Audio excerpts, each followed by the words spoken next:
কেমন আছে সবাই? শুভ ষষ্ঠী। তো সবাই আনন্দ করো, মজা করো। আমিও আনন্দ করব, মজা করব, কিন্তু আজকে মার বাড়ি যাবো না। আজকে যাবো না, কালকে যাবো।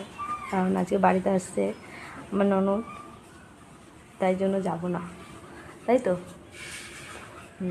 এখন আমরা দেখো বাইরে দাঁড়িয়ে দাঁড়িয়ে ব্রাশ করছি। আমাদের এইটা বাইরে। দাঁড়াও, তোমাদেরকে একটা জিনিস দেখাচ্ছি। হন্টেড রুম এটা আমাদের। এই দেখো, এই ঘরটায় কি না আছে, বেজি, সাপ টাপ সব আছে। এখন দেখা যাচ্ছে না, তো পরে দেখা যাবে। এই দেখো, জামা কাপড় টাপড় কেচে দিয়েছি, কারণ ছেলে কালকে থেকে স্কুল শুরু, স্কুলের ড্রেস টেস, ওর বাবার কাজের জামা টামা সব কেচে দিয়েছি। এই ঘরটার মধ্যে আছে বেজি আছে, সাপ আছে, সব আছে।